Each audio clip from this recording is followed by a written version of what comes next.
Seda nimetatakse siin Gröönimaal sulamisperioodiks ja iga kuu sulab ära miljardeid tonne jääd, kuid iga kord murdub lahti vaid 1 tonn.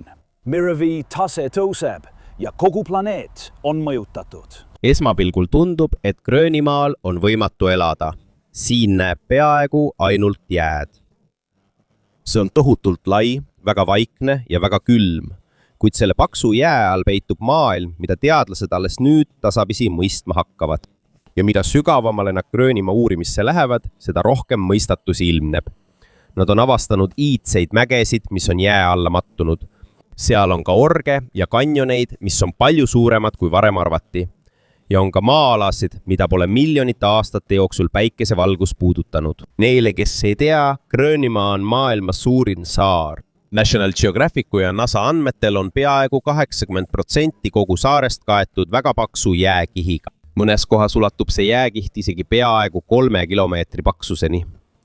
Tegelikult on see justkui terve riik oleks kaetud tohutu jäämäega. Seetõttu on siin vaid vähesed alad, kus inimesed saavad elada. Enamik Gröönimaa elanikke elab vaid saare äärealadel, mere lähedal, kus on vähem jääd ning kalapüük ja reisimine on võimalikud.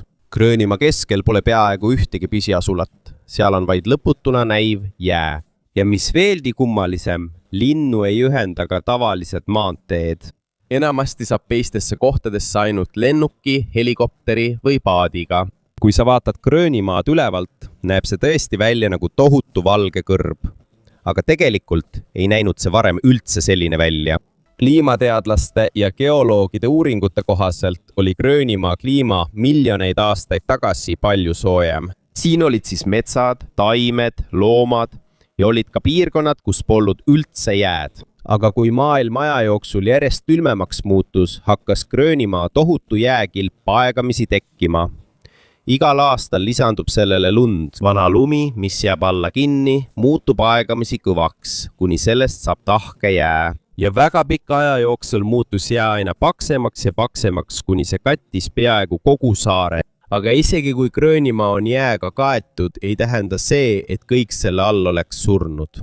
Tegelikult just seal algab selle loo kõige üllatavam osa, sest kasutades radareid, satelliite ja NASA ning teiste uurimisrühmade spetsiaalseid seadmeid, saavad teadlased järk-järgult piiluda jää alla. Ja see, mida nad nägid, ei olnud lihtsalt tasane maa. Seal on suuri mägesid, sügavaid orge ja väga pikk kanjon, mis on olnud jää all peidus väga pikka aega. On veel mõned osad, mis näivad nagu iidne maailm, mis on ajast tardunud. Ja kuna maailm muutub nüüd kliimamuutuste tõttu soojemaks, sulavad ka mõned Gröönimaa jääosad kiiremini. Selle tõttu paljastub järk-järgult rohkem peidetud maad. Kuid samal ajal seisab kogu maailm silmitsi suure probleemiga, sest NASA ja teiste kliimauuringute andmetel on Gröönimaa jääkilbis talletatud tohutul hulgal magevett. Kui see jätkab sulamist, võib merevee tase tõusta erinevates maailma riikides. See tähendab, et see, mis praegu Gröönimaal toimub, ei ole ainult Arktika probleem. See võib mõjutada miljoneid inimesi erinevates maailma piirkondades. Ja mida rohkem jääd sulab, seda rohkem Gröönimaa saladusi tuleb välja selle paksu jää alt. Saladused, mida maa kõige külmem paik, on tuhandeid aastaid varjanud. Aga oota korraks, las ma katkestan hetkeks. Enne kui me arutelu jätame, palun pane üks like ja telli kanal. See on meile sisuloojatele suureks abiks. Aitäh teile, nii et lähme nüüd tagasi teema juurde. Gröönimaal ei ole peidus ainult jää. Siin on peidus ka üks maa pikimaid tiimaandmete arhiive. Aastakümneid on teadlased puurinud Gröönimaa jääkilbi väga sügavale, et võtta ennemini jää südamikke. See on nagu pikk toru iidset jääd, mis on välja kaevatud liustiku alt. Ja iga selle kiht on nagu lehekülg maailma vanast päälikust. Iga jääkiht oli kunagi lumi, mis langes tuhandeid aastaid tagasi. Aja jooksul surutakse see uue lume alla, kuni see muutub kõvaks ja tahkeks jääks. Veelgi üllatavam on see, et selle sees on kinni jäänud väikesed õhumullid. Ja NASA ning kliimateadlaste sõnul on need õhumullid justkui ajakapslid. Tänu sellele saavad teadlased teada, milline oli maa atmosfäär varem, kui soe oli kliima, kui palju oli kasvuhoonegaase ja kuidas maailm on väga pika aja jooksul muutunud. Tänu nendele jääsüdamikele on teadlased avastanud, et maa kliimas on mitu korda toimunud suuri muutusi. Juba ammu on olnud aegu, mil oli väga külm ja on olnud ka aegu, mil oli soojem kui praegu. See tähendab, et planeedi kliima on juba pikka aega muutunud. Kuid paljude kaasaegsete kliimauuringute kohaselt soojeleb maailm praegu kiiremini kui paljude varasemate looduslike kliimamuutuste ajal. Ja Gröönimaa alust üha rohkem uurides on avastatud veel üks veelgi üllatavam asi. Selle all ei ole ainult iidset jääd. On kohti, kus on peidus olev pinnas, taimed ja orgaaniline materjal, mis on väga vana. On teadlasi, kes on leidnud ka lehtede, okste ja külmunud maa jäänuseid paksu jää all. See tähendab, et kunagi varem ei olnud Gröönimaa täielikult jääga kaetud. Seal oli alasid, kus kasvasid taimed ja võimalik, et see meenutas tundra ökosüsteemi. See oli nagu külm heinamaa, kus kasvasid lihtsad taimed ja elasid väikesed elusolendid. Ja mis veelgi üllatavam, osa neist tõenditest saadi juba aastakümneid tagasi USA vanadest jääpuurimisprojektidest. Seetõttu uskusid paljud teadlased, et kunagi ammusel ajal oli Gröönimaa jääkilp oluliselt väiksem ja see võis juhtuda ajal, mil maa kliima oli soojem. Kuid siin ei peitu ainult kliimaajalugu, ka Gröönimaa välimusjääl on väga eriline, sest NASA ja teiste uurimisrühmade radarikaardistuse järgi ei ole Gröönimaal lihtsalt tasane maa. Seal on mäed, orud ja tohutu suur kanjon, mis on peidetud jää alla saare põhjaosas. Uuringute kohaselt on see kanjon 100 kilomeetreid pikk ja väga sügav. Mõned teadlased on seda isegi võrrelnud Ameerika Grand Canyoniga. Aga erinevalt Grand Canyonist ei ole seda inimestel võimalik näha. Kuna see on mattunud paksu jää alla väga pikaks ajaks, usutakse, et kunagi voolas seal Iidne jõgi, enne kui Gröönimaa hiiglaslik jääkilp tekkis. See tähendab, et enne kui jää selle koha kattis, voolas siin kunagi vesi. Ja kuna radaritehnoloogia on nüüd arenenum, näevad teadlased selgemini Gröönimaa all teituva maailma tõelist kuju. On isegi mõned mäed, mis peaaegu tungivad jääst välja. Neid kivimoodustisi, mis ulatuvad jääkilbi kohale, nimetatakse nunnatakkideks. Need on nagu väikesed kivisaared, keset tohutut valget jääd. Aga veelgi üllatavam on üks asi. Uuringute kohaselt on Gröönimaa jääkilp nii raske, et see on surunud saare enda maapinna allapoole. Mõnes piirkonnas on Gröönimaa keskosa maa juba merepinnast madalamal, kuna jää peal on nii raske. Ja mõnede teaduslike mudelite kohaselt, kui kogu jää praegu äkitselt kaoks, võiks Gröönimaa välimus täielikult muutuda. Selle asemel, et olla üks kindel saar, võiks see välja näha nagu grupp eraldiseisvaid saari, mida ümbritseb meri. See tähendab, et Gröönimaa ei muuda ainult jääd, vaid isegi selle maa kuju on mõjutanud jääkilbi tohutu raskus miljonite aastate jooksul. Ja kui nüüd mõned jääosad rohkem sulavad, tuleb üha rohkem iidse Gröönimaa saladusi aeglaselt välja selle jäise maailma alt, kuid siiski. Mida sügavamalt teadlased Gröönimaad uurivad, seda selgemaks saab, et see ei ole lihtsalt üks jääblokk. Selle all on jälgi väga iidsetest katastroofidest. Seal on peidetud järved ja elusorganisme, kes suudavad ellu jääda isegi peaaegu täielikus pimeduses ja äärmuslikus külmas. 2018. aastal teatasid uurijad üllatavast avastusest Gröönimaa loode osas. Kasutades radarit, mis suudab piiluda paksu jää alla, avastasid nad tohutu kraatri, mis on mattunud jääkilbi alla. Uuringute kohaselt on see tõenäoliselt tekkinud meteoriidist, mis kukkus maale. See juhtus tuhandeid aastaid tagasi ja see kraater on väga suur. Selle läbimõõt ulatub peaaegu 30 kilomeetrini. Kuna see kattus kiiresti jääga, on see erakordselt hästi säilinud. Tundub, et Gröönimaa on peitnud iidse kokkupõrkejäljed kosmosest. Kuid jää all ei ole peidus ainult see. Teadlased on avastanud ka subglatsiaalseid järvi. Need on järved, mida pole pinnal näha, sest need asuvad paksu jäätihi all. Lihtsalt öeldes on paksu jää all peidus päris vesi. Uuringute kohaselt tekivad need jääkilbi suure raskuse ja maa-aluse soojuse koosmõjul. Mõnes kohas sulab jää alumine osa isegi siis, kui pealispind on väga külm. Seetõttu tekivad liustiku alla kinni jäänud veetaskud. Mõned neist järvedest on väikesed, kuid on ka selliseid, mis ulatuvad mitme kilomeetri pikkuseks. Ja mis veelgi üllatavam, need muutuvad pidevalt, kui jää nende kohal liigub. See tähendab, et Gröönimaal toimuvad protsessid on endiselt aktiivsed ja käimas, isegi kui pealtnäha on kõik vaikne ja jäätulud. Aga kõik muutus veelgi kummalisemaks, kui teadlased leidsid jää alt tõendeid muistse elu kohta. Camp Centuris loode Gröönimaal leiti jääsüdamiku proovide alt külmunud taimejäänuseid. Seal olid lehed, oksad ja väga vanad orgaanilised materjalid. Teadlaste sõnul võivad mõned neist olla üle 1 miljoni aasta vanad. See tähendab, et kunagi oli Gröönimaal taimi ja võib-olla isegi väikesed metsad. See polnud ainult valge jää, nagu me praegu näeme. Siin oli siis elu, oli muld ja oli ökosüsteem, mis lõpuks mattus hiiglasliku jääkilbi alla. See oli nagu iidne maailm, mis oli sõna otseses mõttes ajas külmunud.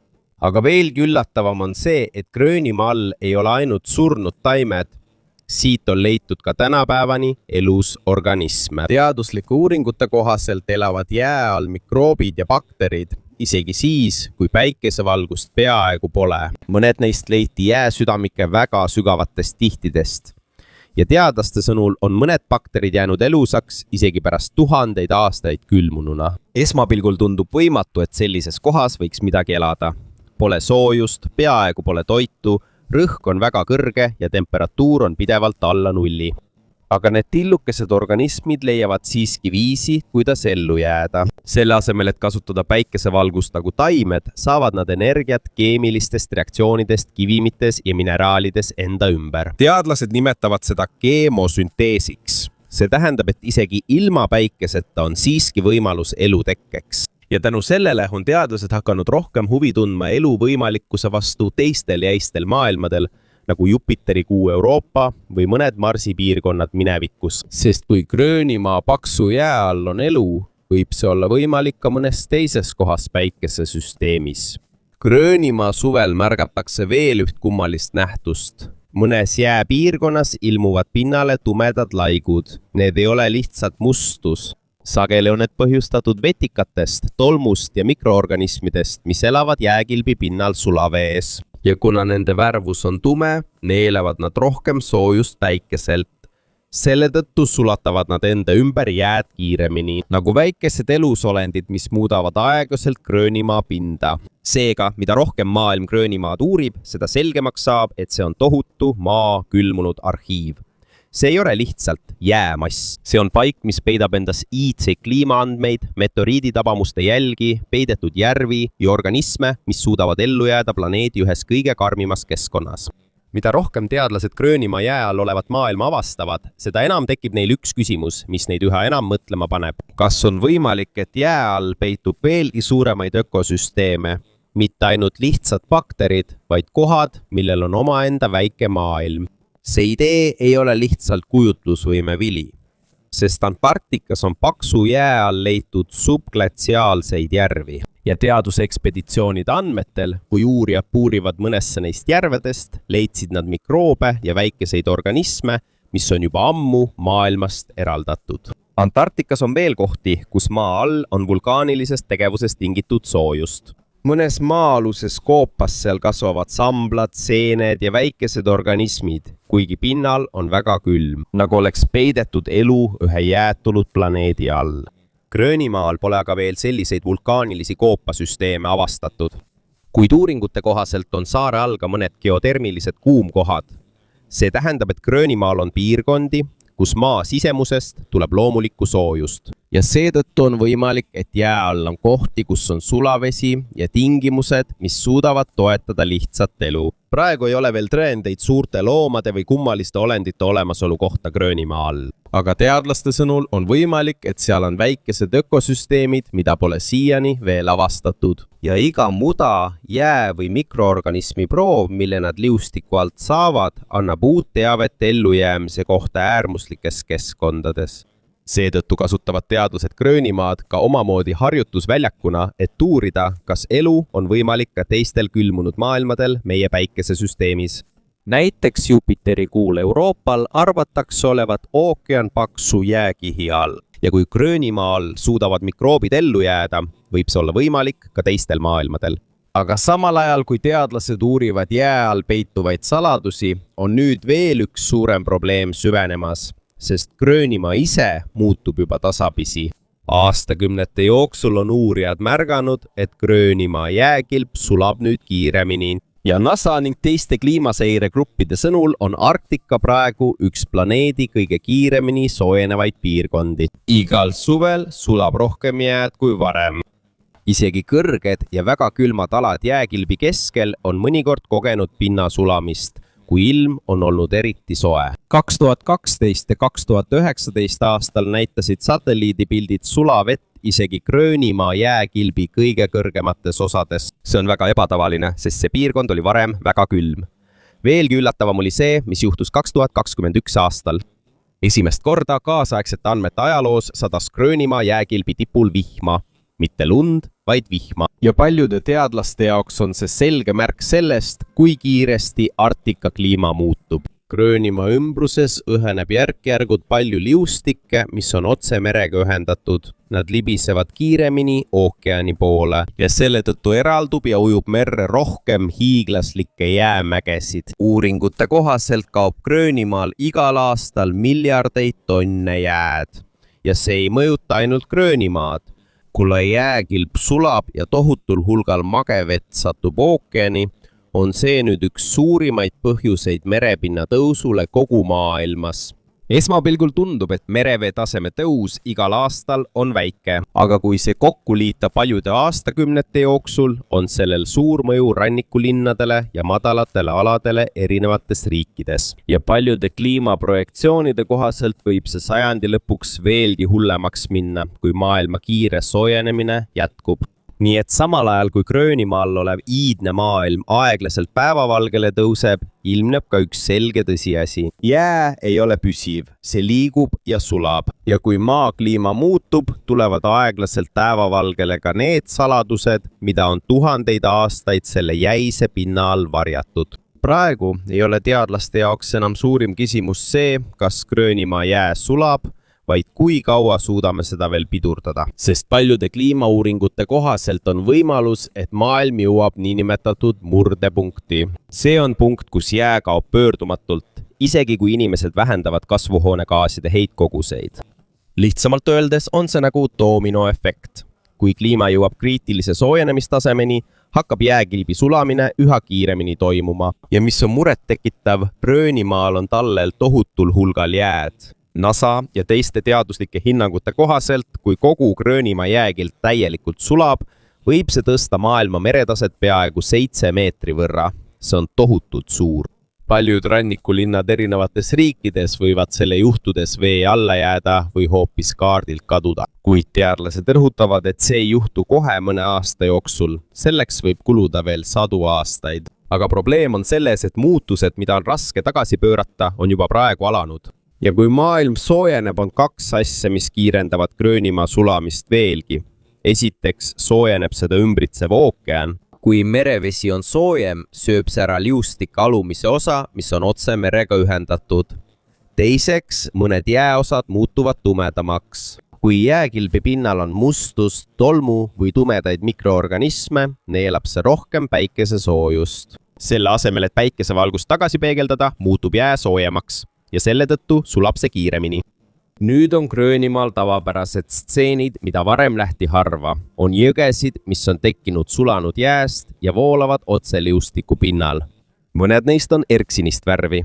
Ja teistes kohtades on sügavad augud, mida nimetatakse muliinideks. Siin langeb sulavesi pinnalt otse jääkilbi alla. Kui liustiku all on rohkem vett, libiseb jää kergemini ja liigub kiiremini mere poole. 2010. aastal kadus Gröönimaal üks järv peaaegu üleöö, kui see tühjenes ootamatult jääkilbi alla. Tundus nagu oleks liustik sõna otseses mõttes kogu järve alla neelanud. Kuid samal ajal, kui Gröönimaa sulab, ei tule esile ainult ohud. Samaaegselt sellega kasvab erinevate riikide ja ettevõtete huvi jää all peituvate rikkuste vastu. Geoloogiliste uuringute kohaselt on Gröönimaa rikas erinevate väärtuslike mineraalide poolest. Seal leidub haruldasi muldmetalle, tsinki, rauda, kulda, uraani ja vääriskive nagu rubiinid. Eriti tähtsaks on muutunud just haruldased muldmetallid, sest neid kasutatakse kaasaegses elektroonikas, akudes, tuuleturbiinides ja muudes rohetehnoloogiates. Seetõttu tunnevad paljud riigid Gröönimaa vastu huvi. Lõuna-Gröönimaal on mõned leiukohad, mida peetakse maailma suurimateks. Ja aruannete kohaselt on kaevandusettevõtted erinevatest riikidest nagu Austraalia ja Hiina juba ammu selle piirkonna vastu huvi tundnud. Kuna tugevate külmade perioodid lühenevad ja igikelt sulab järk-järgult, muutub kaevandamine piirkondades, kuhu varem oli peaaegu võimatu pääseda, üha võimalikuks. Kuid huvi ei piirdu ainult maavaradega. On ka võimalus, et Gröönimaa lähedal merepõhjas leidub nafta ja maagaasi varusid. Seetõttu on selles piirkonnas juba aastakümneid räägitud võimalikust Arktika puurimisest. Varem on olnud uurimisprojekte, mis väitsid, et seal leidub kivimiformatsioone, milles võib olla naftavarusid. Kuid siiani on endiselt raske läbi viia ulatuslikku kaevandamist. Seda karmide kliimatingimuste ja piirkonna kauguse tõttu. Ja siin tegi Gröönimaa valitsus 2021 aastal üsna ebatavalise otsuse. Selle asemel, et laiendada naftaotsinguid, teatasid nad, et lõpetavad uute lubade andmise selleks. Ametlike avalduste kohaselt tahtsid nad eelistada keskkonnakaitsete kliimamuresid lühiajalise kasumi asemel, mida naftatööstus pakub. Aga isegi nii ei kao Gröönimaa vastu geopoliitiline huvi, sest lisaks ressurssidele on selle asukoht samuti väga oluline. See asub Põhja-Ameerika ja Euroopa vahel. Samuti on see lähedal Arktika ookeanile, mis muutub jää sulades järjest digipääsetavamaks. Seetõttu ei ole Gröönimaa suurte riikide jaoks lihtsalt saar. See on strateegiline territoorium, mis võib tulevikus mängida suurt rolli majanduses, ressurssides, laevateedel ja ülemaailmses poliitikas. Ja mida rohkem Gröönimaa osi jää alt välja tuleb, seda selgemaks saab, et siin ei ole peidus ainult iidne maailm, vaid ka võitlused ressursside, kliima ja võimu pärast, mis võivad kujundada kogu Arktika piirkonna tulevikku. Gröönimaa ei paku huvi ainult kliimateadlastele. Juba aastakümneid on see olnud oluline koht nii sõjaväe kui ka ülemaailmse poliitika jaoks. Külma sõja ajal rajasid Ameerika Ühendriigid Gröönimaa põhjaossa suure sõjaväebaasi. Seda kutsuti Tooli õhuväebaasiks. Nüüd tuntakse seda kui Pitufiki kosmosebaasi. See oli tol ajal oluline Ameerika jälgimis- ja raketihäiresüsteemide jaoks Nõukogude Liidu vastu. Kuna Arktika marsruut Venemaa ja Põhja-Ameerika vahel on väga lähedal, muutus Gröönimaa strateegiliseks asukohaks sõjaliseks jälgimiseks. Aga oli veel üks palju salajasem projekt, mida avalikkuse eest kaua varjati. 1960-ndatel ehitas USA sõjavägi Gröönimaa jää alla maa-aluse baasi. Seda nimetati Camp Century'ks. Esmapilgul tundus see olevat tavaline uurimisjaam, kuid aastate pärast avalikustatud raportite kohaselt oli neil tol ajal veelgi suurem plaan. Niinimetatud Project Iceworm. Selle eesmärk oli väidetavalt rajada jää alla tunnelite võrgustik, kuhu saaks paigutada tuumarakette. See oleks olnud nagu salajane raketisüsteem, mis on peidetud Arktika jää alla. Kuid see ei saanud kunagi täielikult teoks. Projektist loobuti lõpuks samuti, sest jääliikumisega tekkisid probleemid. Sest kuigi Gröönimaa jääkilp näib olevat tugev ja püsiv, liigub see tegelikult aja jooksul. Ja see näitas, et isegi tollased suurimad suurriigid olid raskustes Arktika keskkonna kontrollimisega. Aga siiani ei kao suurriikide huvi Gröönimaa vastu. 2019. aastal sai kogu maailmas suureks uudiseks teade, et USA valitsus on huvitatud Gröönimaa ostmisest. Taani ja Gröönimaa ametnikud lükkasid selle kiiresti tagasi, kuid see näitas, kui oluline on saar kaasaegses geopoliitikas. Lisaks Ameerikale tuleb selle vastu huvi ka Hiina. Viimastel aastatel on Hiina osalus Arktikas laienenud teadusprojektide, kaevandamise ja investeeringute kaudu. Ja mõnede analüütikute sõnul on see osa suuremast strateegiast, et saavutada mõjuvõimu Arktika piirkonnas. Kuna Arktikas jää sulab üha enam, muutuvad uued laevateed maailma põhjaosas järjest tõenäolisemaks. Parem oli kaubalaevadel peaaegu võimatu Arktikast läbi sõita, sest meri oli püsivalt jääs. Aga kuna kliima soojeneb, on mõned laevateed kauem avatud. Ja kui see jätkub, võib Põhja-Jäämere kaudu tekkida kiirem marsruut Aasiast Euroopasse. See tähendab, et laevanduse aeg ja kulud võivad väheneda. Seetõttu ei näe paljud riigid Gröönimaal ainult jääd.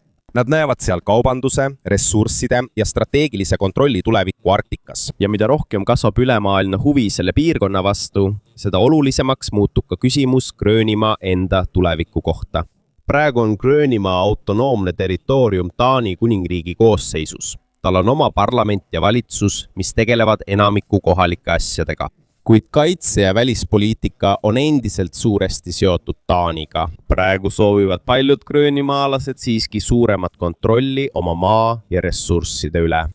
Mõned usuvad, et ühel päeval võib sellest saada täiesti iseseisev riik.